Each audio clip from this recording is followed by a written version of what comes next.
Welcome back to Milan Recording Studios. My name is James Pavel Shawcross, but as you can see, today I'm not actually in the studio. I'm outside and I'm standing next to our trailer. This is what we use to move all of our equipment across the country, but we're actually not even going to be using this today. We're just going to be taking the tow vehicle because, for a couple of reasons. First of all, the equipment we're going to go get is small enough to just fit in the back seat or the back of the tow vehicle, and also we're going to be going to Buffalo, New York, and that whole area of the United States is very famous for having toll roads, and when you have a trailer, the prices of the toll roads go up pretty much exponentially by the axle. So we're not going to be taking this, we're going to be taking the tow vehicle, but the instrument we're going to be getting is really, really awesome. It's a 1973 73-key Rhodes Suitcase model, and the story behind it is kind of cool. So basically what happened with this instrument is it was bought in 1973, brand new, and then put in a closet for basically its entire life. So 40-something years it just sat around in the dark and is still basically like brand new. Recently, a rebuilder got it. He installed the Miracle motor, which makes the action plate very, very light, and he also replaced the capacitors that needed to be replaced, and then put it up for sale. We bought it, but now we have to go travel 600 miles one way to go get the instrument, and I thought I'd document it because everyone says that they want behind-the-scenes videos, so hopefully you guys enjoyed this little road trip to go pick up a Fender Rhodes. But there's something else that we're going to do in Buffalo, New York, and that is try the very famous buffalo wings. I'm sure you've heard of them before. Many other places do them, but they were invented in Buffalo, New York, and the restaurant that invented them is still around to this day, and of course, they still sell buffalo wings. So we're going to go to the very restaurant that invented it in the mid-60s and try them out. I'm going to give you my my thoughts on buffalo wings, and I guess I'll be doing a little food review as well. I'll also be doing an instrument review on the Rhodes, just testing it out, seeing what I feel, what I think of it, and then later in another video, I'll take it into the studio, take it all apart, show you the inner workings, how it all works, all that stuff. But in this video, I'm just going to be going to the rebuilder shop, testing it out, playing it, and then afterwards trying out some buffalo wings. So hopefully you guys enjoy.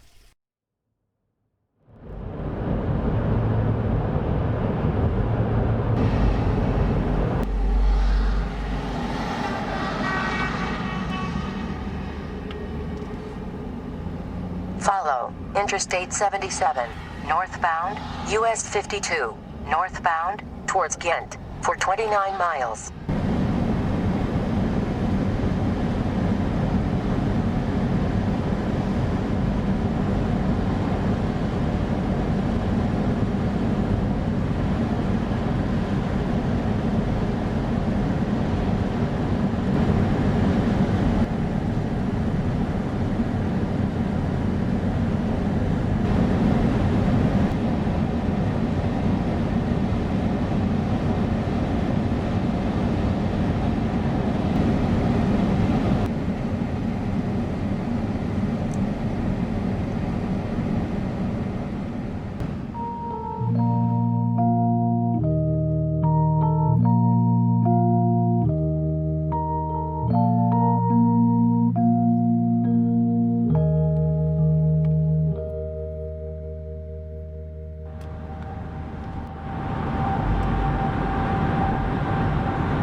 So this is a very strange thing that was hanging underneath of a light outside of our motel, and I have no idea what it is. It's like some kind of a freaky voodoo totem thing, and I don't know if I should be afraid of it or if it's just totally harmless. So if you guys know what the heck that is, please let me know. It's like made of peppers, and it's really very, very strange.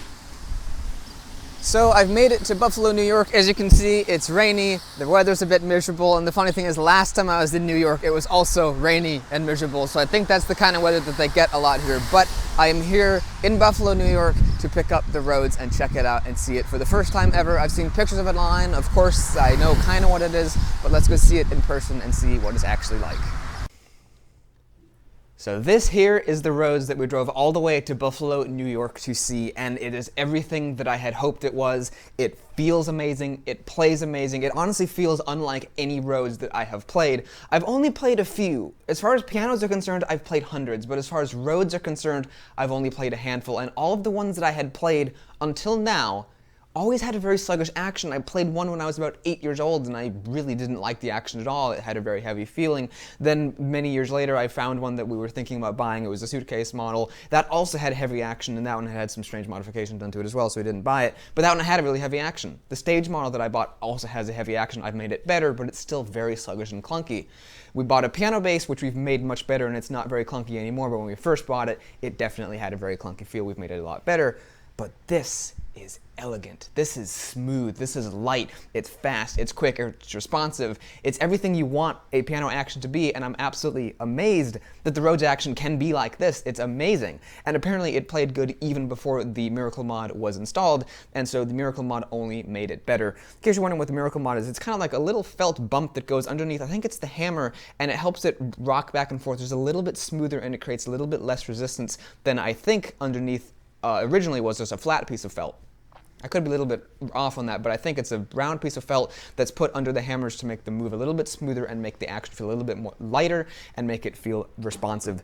And this instrument sounds and feels amazing. The action is so light on it, I can't even describe how light it is, and it feels absolutely amazing. It's really consistent all the way across, and I'm not feeling any serious inconsistencies or really anything wrong with it at all, and I'm absolutely loving it. Now, for those of you who aren't familiar with the Fender Rhodes, let me just explain a little bit about it. It's an electric keyboard, as you can see. I think they originally sort of sometimes would call it a piano, but it's not really a piano. You do have mechanical hammers inside, but it doesn't sound anything like a piano.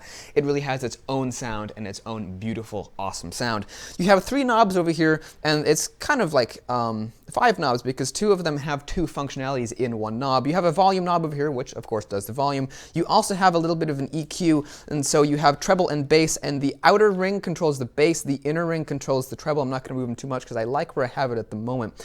And so yeah, the outer ring is the bass, inner ring is the treble, and if you put them in the center, it's flat, and that's the default, and you can crank the bass way up, and you can crank the treble way up, or turn it way down if you want that sound. So that's really nice that you have a lot of sound control with that. And then you also have the vibrato, which is the famous vibrato.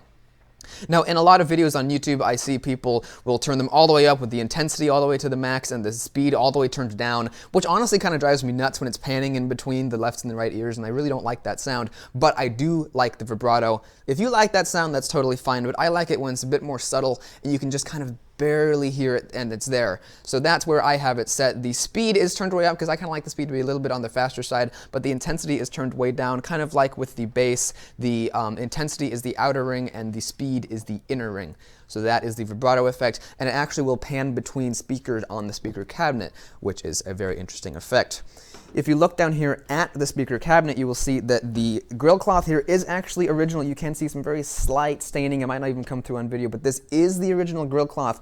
But for how old this instrument is, it's in absolutely perfect condition. You can also see the single damper pedal that we have here on the Rhodes. There's a rod that connects all the way up through the speaker cabinet and goes into the inside of the instrument and moves all of the mechanical dampers away from the tines. You can also see the Fender Rhodes logo there on the center of the keyboard. Now, there's been a few different iterations of the Rhodes over the years, but this is the Fender Rhodes, and as you can see, it has the Fender logo and then also the Rhodes name. Later on, they removed the Fender name, and it only said Rhodes, and I don't like that logo quite as much, and also some people will say that the Rhodes keyboards started to change a lot then, but the Fender Rhodes are the most desirable ones, and also I just think the logo looks way cooler. Anyway, another logo I love, one of my favorites in the whole music industry, is this 73 logo. The scripting is elegant on it, and it just looks really pretty. Kind of to match the sound of the instrument. This instrument has a very pretty sound, and it's really, really cool. Now, I mentioned that this instrument has it's mechanical. It has mechanical insides. It's not digital. It's all mechanical. So let me just remove this top. On all of these, you just take it off just like this. Just like that, and as you can see, it's brand new inside. There's no marks or anything on the inside. There's some dust, and that's literally it. It's basically like brand new. But if we take a look at the inside of the instrument here, we can see that that is also basically like brand new. These are the tines. These ones here are like a harmonic tine, and then the one down below is the one that the hammer actually hits. And as you can see, when I move keys, you can see that there's actually mechanical parts moving because this is an entirely mechanical instrument. This big slab of wood here is called the harp, and that can actually lift up for maintenance and tuning and repairs and stuff like that. But I'm not going to do that here. Maybe in the studio I'll show it to you, and I'll show you the inner workings a bit more. This is a decal here that shows the serial number as well as the model number of the instrument. As you can see, it says Suitcase 73. And then also up here at the top of the instrument, you can see the date. It says 49 and 73. 73 was the year that it was made, and 49 most likely would have been the week that it was made in the year 1973. From 1971 to 1972 and 1973, those 3 years are pretty much widely considered to be the most desirable year for the Fender Rhodes, and that is what this one is as well, which is pretty dang awesome. So as you can see, the inside of the instrument here is absolutely pristine and absolutely clean as well, and it's absolutely amazing and beautiful. So let me put this top back on and give you a demonstration of what this instrument sounds like. It's absolutely glorious, and I love the way it sounds, and I also love the way that it responds. Like I said, the action is quick and light and fluid, and it's just beautiful. It's absolutely beautiful. So let me put this on. These, basically on all these models, they just kind of friction fit in, and they do a very good job of staying in. In fact, the fit is often a little bit tight. I'm having some difficulty over here in this corner getting it to go in. There we go. So they just friction fit in. They don't really have any issue with ever falling out, but they are very easy to remove at the same time. So it's a pretty cool design on that. So let me play a little bit of a sample of one of the most famous pieces ever written for the Rhodes, which is, of course, Riders on the Storm by The Doors.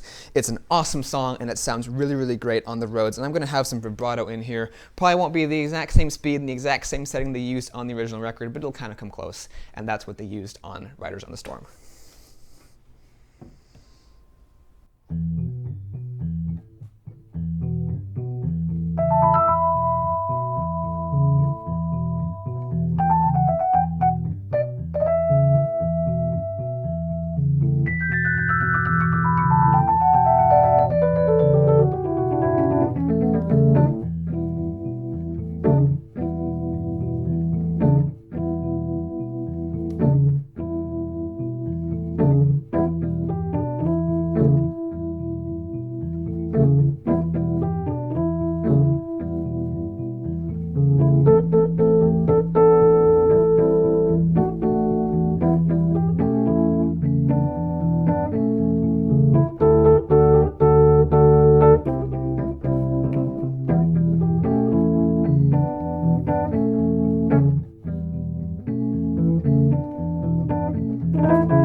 That was just a little sample of Riders on the Storm. The whole piece is about 7 minutes long, so you probably wouldn't want to hear the entire piece. But that's just a little bit of a sample of Riders on the Storm. That's the sound of the Rhodes, and that is what it's best known for. But of course, you can also play all kinds of other music on the Rhodes. And one piece that I like to play a lot of the times when I'm testing acoustic pianos is a little piece that I wrote myself to test out the sound of acoustic pianos. It starts off in the treble, goes down into the bass, and it tests the treble as well as the mid-range of pianos. So let's see how that sounds on the Rhodes. I'm going to try it first without the vibrato and just see how that sounds, and then maybe I'll try it with afterwards.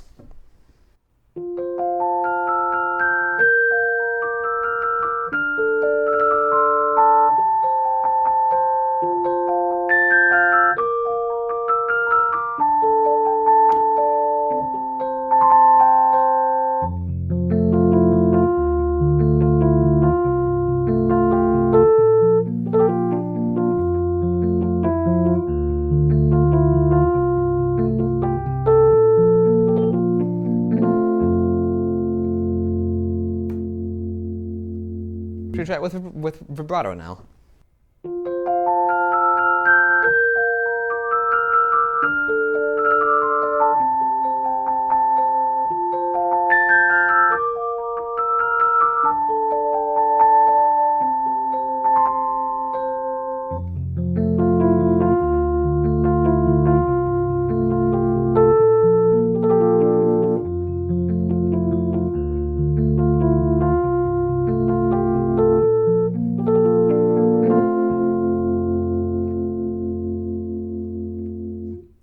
I personally think I liked it better with the vibrato than with it off. But let me just give you a little bit of demonstration of what the vibrato sounds like. Let me just play a chord here.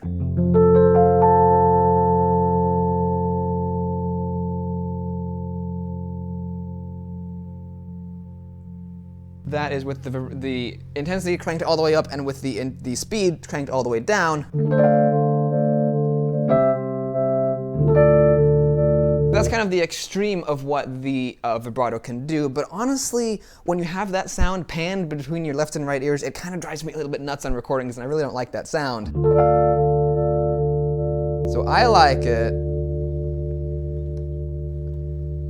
little bit more like this, where it's just there. If you listen for it, you can hear it, but if you're not paying attention, it just adds a whole lot to the music. Again, everyone will have their own opinions on that, and if you like it really, really crazy like that, really slow and really intense, that's fine, but I kind of like it a bit more mild like that.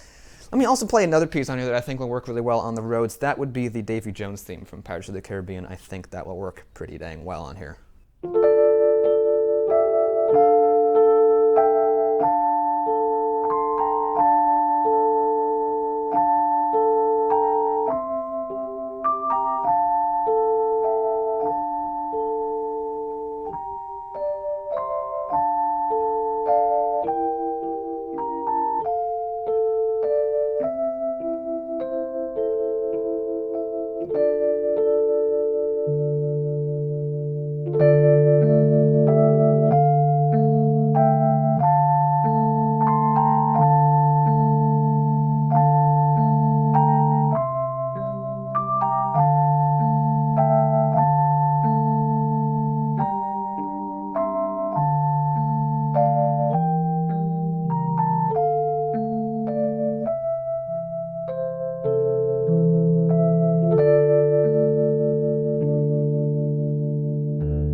The Rhodes sounds so cool, and I absolutely love it. Now, some of you might have thought that I shouldn't have played that with the vibrato, but I thought it sounded kind of cool with. There's just a little sample with it without.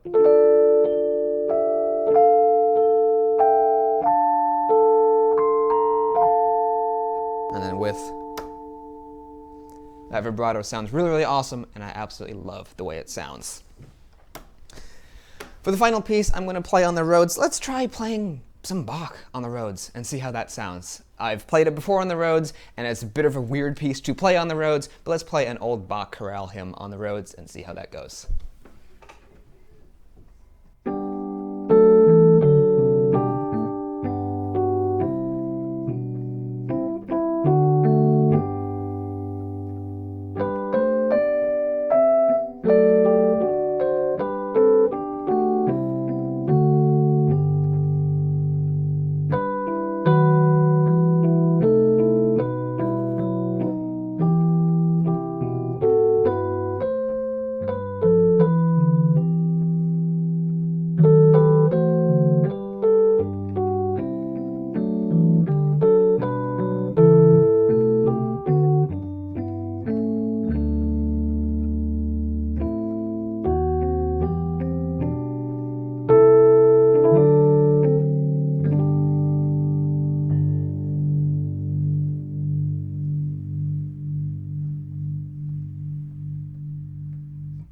I think that sounded really, really cool. Some people might not think that Bach should belong on the Rhodes, but I think that it actually worked pretty dang well, and I thought that it sounded kind of neat. One thing I wanted to just discuss about the Rhodes before I go is that I love the sound of the bass on these instruments. It sounds really cool. And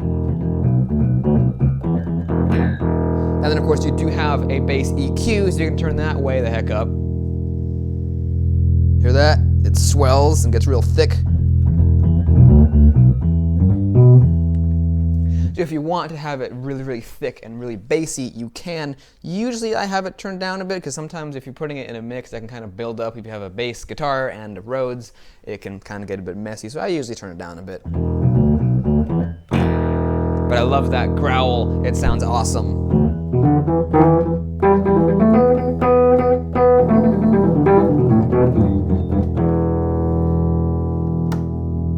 Sounds really, really fantastic. What I love about this instrument is that you can really get that Rhodes pop, if you know what I mean. When you hit the note louder, it really changes its timbre the way the Rhodes is so well known for doing.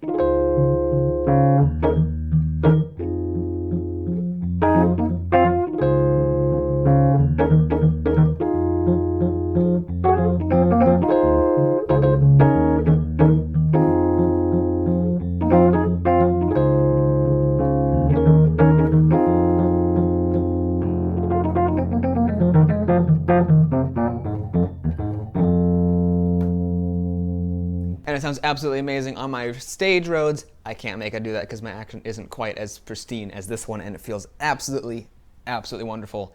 And I love every bit of it. And if you're curious as to who I bought this off of, they do have a little business online where they do sell Rhodes, and they also offer like piano tuning and stuff. So if you're curious as to who I bought this off of, I'll put their information down in the description of this video. So if you're looking for Rhodes like this one, they do have a couple others that are also in very good shape. So you might be interested in that. So I'll put their information down in the description. So if you're looking for something like this, or perhaps some other cool keyboard instrument, there's a whirly over there that I might get to play later, which is awesome. You can go check them out and see what's going on. So hopefully you enjoyed seeing this little demonstration of the Fender Rhodes. It's a wonderful instrument, and it's absolutely beautiful, and I love it. So hopefully you guys enjoyed it too.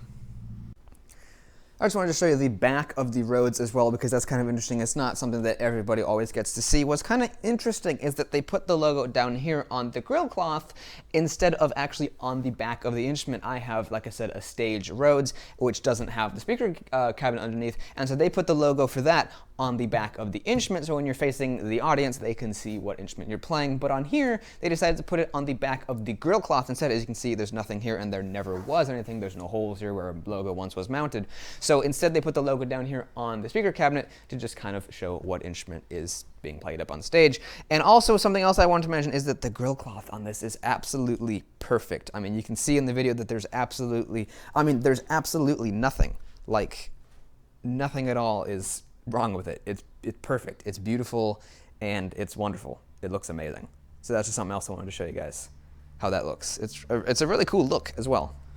You can't go to Buffalo, New York without trying buffalo wings. So today I'm here at Anchor Bar, which is actually where buffalo wings were invented. So let's go and try it out. The place is really, really cool. There's all kinds of cool decor. You can probably see like the vintage motorcycles and stuff up on the wall.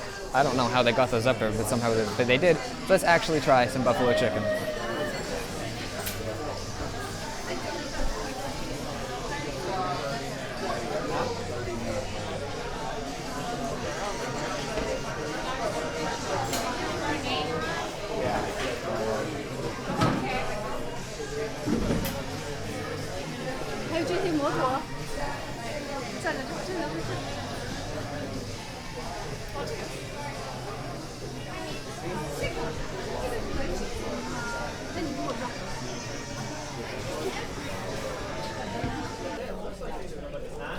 So I guess I'm doing food reviews now. Here are my fries. They are absolutely delicious. They are golden and perfect and beautiful, and they taste absolutely amazing. They're the best fries I've ever had, and I've had fries at quite a few different places.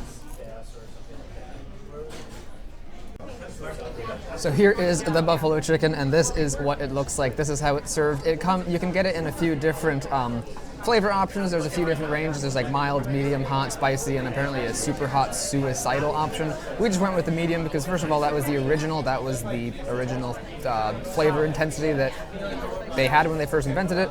And also, I'm not really great at eating super hot foods anyway. I don't enjoy them too much. So I think I will really enjoy the medium. It smells absolutely delicious. And buffalo chicken is usually served with celery. They have blue cheese sauce here, so let's try that out first. I love celery, so I think I'll really enjoy this. I've never had celery with blue cheese, but that's really good.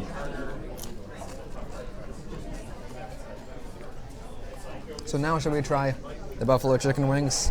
I think this is finger food. I've never really had it before, but I think it's the kind of food you just eat and get real messy while eating it. So let's see how this goes. Oh, that's really good. Wow, that's a unique flavor.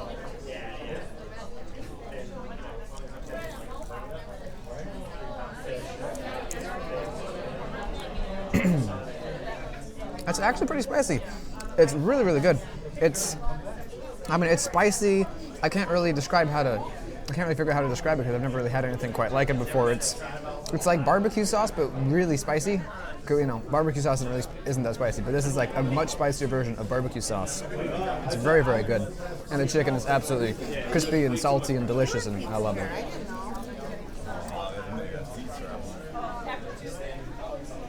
The flavor tastes vaguely familiar, but I can't place what like the seasoning and stuff is, but it's very good and I love it. So hopefully you guys enjoyed looking at it too.